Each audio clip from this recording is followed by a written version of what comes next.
The Kentucky Wildcats, for the first time in program history, are headed to the College World Series in Omaha, Nebraska, after a thrilling super regional victory over the Oregon State Beavers.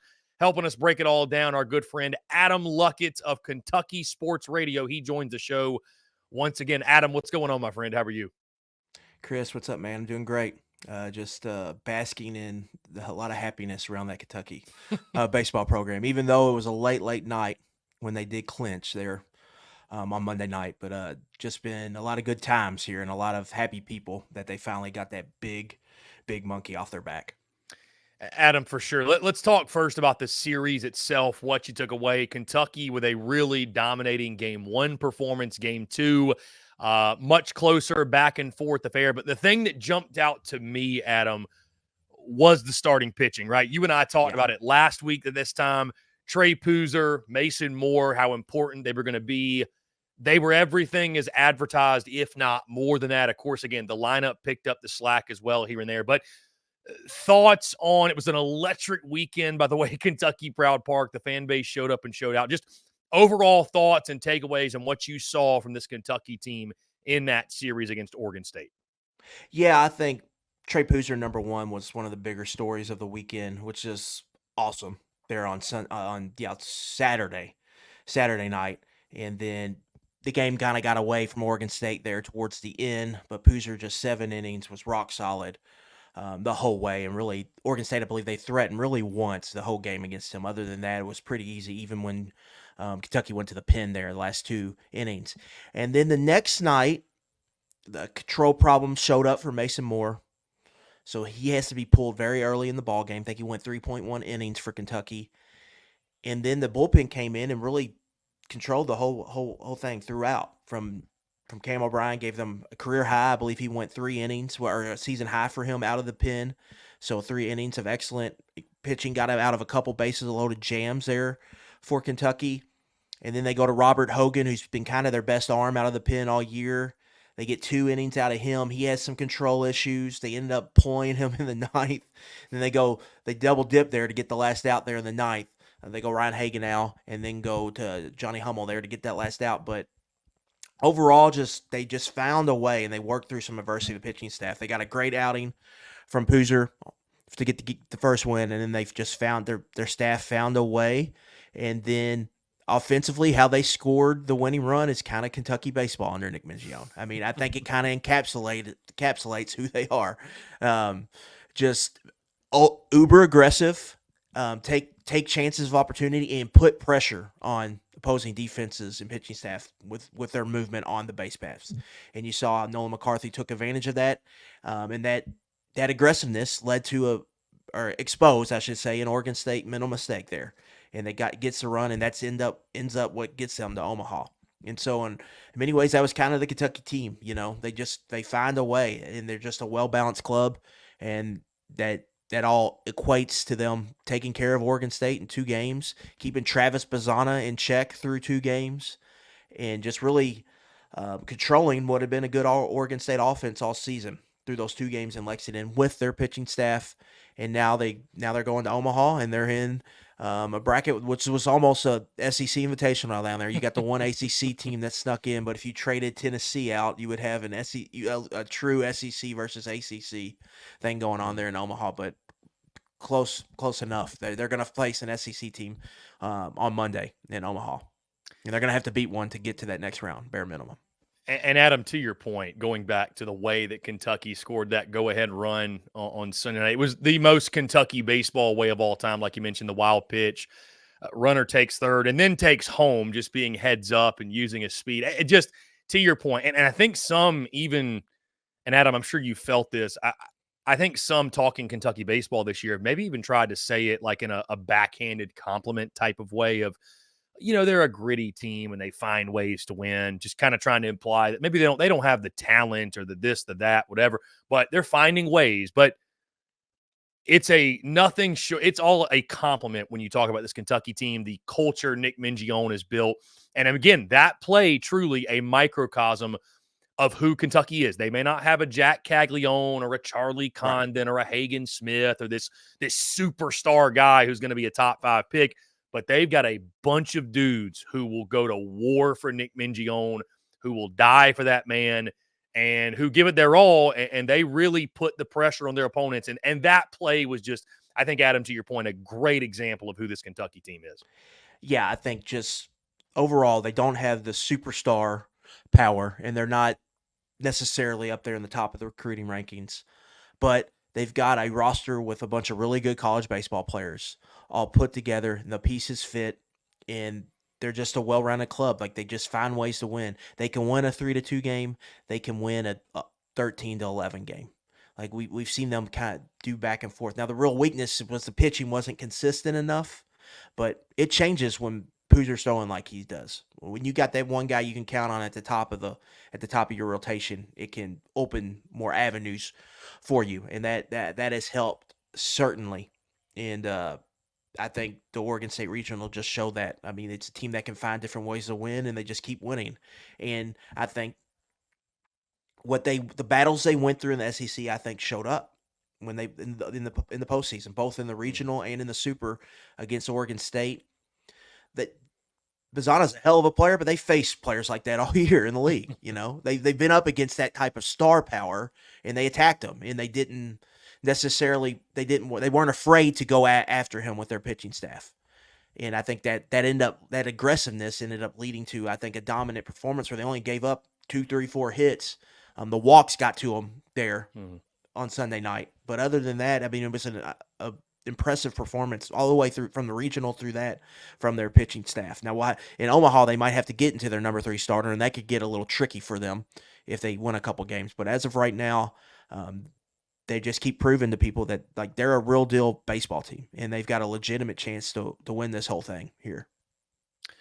Adam, I asked you a week ago what it would mean what it would mean for the program if Kentucky were to punch their ticket to their first ever College World Series appearance. Well, it's a week later, and the Kentucky Wildcats have done just that. So what does it mean? I mean, what does it mean for Kentucky baseball? You mentioned it was a late night, and I'm sure it's been, this jubilation since it happened. And obviously now we're turning the attention to the College World Series, and there's a new task at hand. But when you sit back and you think about what it means for the program, can you put it into words how big of a deal it is for Kentucky baseball? Yeah, I think it shows that they're a legitimate SEC baseball program. Like, when they get it right, they can go and compete for national titles, and they can go to Omaha. I mean, and they can win the league. Like, this is their second league title in the last 20 years. So they've shown when they have it tuned up, they can win the league, and they can go to Omaha just like the rest of this conference, for the most part, can do. And so I think that was a big deal from that end.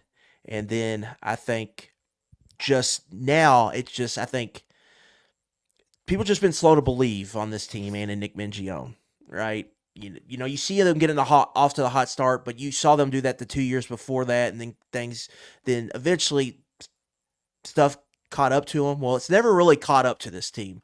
Like, they just keep mowing down opponents and foes, and they're undefeated in the postseason. And even in at the SEC tournament, like, it took South Carolina to the very last out to knock them out, and they took down Hagen Smith, which was the start of the slide, I think, kind of for Arkansas there in the postseason. And so they just keep kicking down doors. So now I think it's to the point where the odds, I think you mentioned that, they're third now. Like, they have as good a chance, I think, as anyone to go and win this thing. And they have a chance to set up what would be here locally would be a huge deal if they're playing Tennessee for a national title.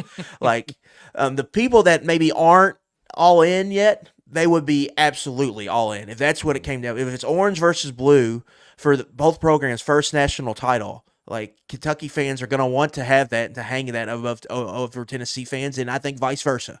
And so that is at stake here, which would create the most unexpected, like, anxiety-ridden few days in June for this fan base here if they were playing the Tennessee Vols for a national championship. Yeah, Adam, for those that do not know, there is a lot of bad blood, more than you would expect, between They Tennessee don't like each other. Both sides just do not like each other. They do not like each other. fan bases, teams alike. Not a lot of good feelings on either side. But as we look at the bracket, Adam, you mentioned that again. Nick Mingione's club headed to the College World Series. What an exciting time! But as I mentioned, I don't think with this team or with Nick Mingione getting there is just good enough. Like you mentioned, third best odds to win it all. And that is their goal and their expectations to win the whole damn thing. So as we look at the side of the bracket Kentucky is on, opposite of Tennessee, like you mentioned, Adam, what's interesting is, we were very close to this entire side of the bracket being SEC teams. And of course, it is SEC versus ACC. And it's interesting, Adam, because it kind of gives me a feeling if I'm really excited for it, but it's like, okay, we're just kind of doing Hoover all over again, but with more on the line, obviously, right? But Kentucky does not get an SEC team in their first game. They get NC State. But when you look at that entire side of the bracket, what stands out to you in regards to Kentucky's draw? Again, you get NC State in that first game on Saturday. Texas, A&M, and Florida are the night game. What do you see in regards to what Kentucky's going to have to navigate in order to get to that national championship series next weekend? The first thing that stands out is A&M is the other top team, I think, and that's a team Kentucky didn't play this year. So you're not real sure how they would match up there with Jim Schlossnagle's team, but the Brady Montgomery injury stands out. It's like A&M doesn't have one of their top guys here. Okay, that's interesting. Florida, they went down there, I believe, and took 2 of 3 in Gainesville, but they were both hotly contested. It was a hotly contested series, and the game 3 came down to the wire. And Caglione was pissed after the game. And so, like, that's an interesting matchup with Florida. And then NC State, you kind of run it back. This was the team Kentucky beat in 2017 to get to their first super regional in the new format, since the new format was adopted 30-something years ago. And they lost. It was they hosted. They lost the first game. They had to come back and beat NC State twice. And because of weather, there was like a doubleheader or something. And the late game went to like 1 a.m. So like that was the first big moment of the Nick Mingione era, was beating NC State. So now you're getting to face them on a bigger stage now. And so it's kind of that one thing that stands out to me. But it's a team that I think they match up well against. And so if you can get off to this hot start and then you're playing either A&M or Florida in game 2, and if you can handle those with your 2 arms, whoever wins those first 2 games here is in a great position, right? That's kind of the key here. If you can win the first 2 games, it's not a lock, but you're in a very, very good shape to get to that championship round. And so for Kentucky, you're looking at, all right, you get the ACC team, NC State, it's a team you believe you match up well against, Trey Pooser, see if you can get the win. And then you go to the next game, you're getting either A&M or Florida. A&M could be without their best player. And then Florida, it's a team you've already taken 2 of 3 against. So now you had to score some runs to win that game. So that might be a game where the offense maybe has to carry the day. But I think it sets up well for Kentucky. You could see a path to 2-0. And if you get to 2-0, you really have to like your chances to get to that championship round. Adam, I know I asked you this a week ago, but in regards to X Factor and key for the Kentucky Wildcats, is there an X Factor player you look at specifically? Maybe it's the same guys or same guy as going in the super regional round, but going into the College World Series, X Factor player and key for Kentucky, if we're going to be talking about them in next weekend's national title series. What is that key? What does Kentucky have to do over the next couple of days? Yeah, I will say Ryan Waldschmidt is their best player, number 1 hitter. He's probably going to be a first-round pick in the draft. He had a bad super. He's a guy who doesn't strike out a lot, had a few strikeouts, didn't get a hit. They're going to have to – they got the 10 runs, but it was a little bit fluky because they got the 7 in 1 inning against the Penn against Oregon State. That was nip and tuck the whole way. I think they're going to need some more offense here in in Omaha, and it starts with him. Like he's got that bat. They need his bat to get hot. They are at their best on offense when he's swinging a hot bat. And so I think he's a key. And then towards the bottom of the line, I always say the bottom of the lineup is critical. I think a guy who's an X factor is probably Ryan Nicholson. I mean, he's just their big hitter in that 6 hole. He's had a lot of big home runs all season. And if it comes to a game where they need to score some runs, he's probably going to have a lot to do with it. So I would say, though, they're 2 big kind of slug guys. Ryan Waldschmidt, Ryan Nicholson, they need them to play well in Hoover. They're going to need some big-time extra base hits, I think, from those guys to advance. And so they would be the keys to me. I think to watch out. Nolan McCarthy tweaked his hamstring. All indications are he'll be fine in center field, but that's not a guy they want to lose out of the lineup. So that's something to watch for. But I would look at really their big hitters in Nicholson and Waldschmidt. Those are the two guys I think on these type of stage, your best players have to play the best. Your best players have to shine, and Kentucky needs Waldschmidt to shine. Adam, as you look at the field, I've talked to many others about the value in experience in the College World Series, experience in Omaha. And I don't know that I totally agree with this, but you'll hear people say in other sports, like a team needs to get to that stage, get to the finals and lose to gain the experience. So for the next time they, I don't know. I think maybe people justify certain things in their minds, but either way, do you worry about the lack of experience in Omaha from the standpoint of like Florida? This is business as usual. They've done this before. A&M, Tennessee, right. North Carolina, like basically all these other teams. This is a first-time thing for Kentucky. Do you think that maybe actually plays in their favor, or is it something that you're keeping a close eye on of how does this team respond to playing in the College World Series against 25,000 people and experience you just don't get at any other point?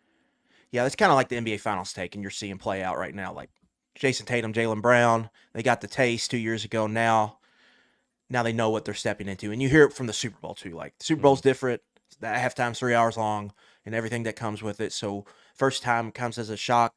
But to me, all of that stuff, it's really just depending on your team and how your team handles the situation. Now, the talk after Kentucky, it was a big deal, and they were acting like it was a big deal, them getting to Omaha. So you have to wonder how they deal with that success and then a long layoff, and then you go and play a game on Saturday. Is there a hangover at all? And what does that turn into? If there isn't, I think Kentucky's got a great chance to get out of this 14 pod to get to the championship series. But I do worry about that. Is there a hangover, and is there a look ahead at all because you're playing an ACC team in the SEC team in the SEC region down there in Omaha? So I do worry about that specifically because it's Nick Mingione's first time too. It's not like a Tony Vitello who's been here a couple times. It's not a Kevin O'Sullivan who's been here a handful of times. It's not a Schlossnagel who went here a bunch with TCU and now has been here a couple times with A&M. It's different because it's Kentucky's first time ever, first time for the head coach, and first time for all these players that, and really Mitchell Daly, I believe he played in the World Series at Texas. So that should help. Their starting third baseman was at Texas when they made it to Omaha. So that should help. But there's definitely, I think, going to be maybe some jitters in that first game that they might have to get through. And so that's really a first game thing. Can they handle that early? And if they do, I think they're going to have a really good chance to get out of that region and potentially get to the championship round. First time for the media too, Adam. You think the Kentucky Sports Radio guys are ready to take on Omaha? Yeah, we got a couple going up this week. I think some cold beverages will be had. Maybe a Jell-O shot or two. Would expect nothing less, indeed. Adam Luckett, Kentucky Sports Radio. Those guys do a fantastic job. And again, they'll be boots on the ground there in the College World Series, covering all things Kentucky Wildcats and all the action that takes place. Adam, this is always a pleasure, my friend. I appreciate you doing it, and enjoy Omaha. Anytime.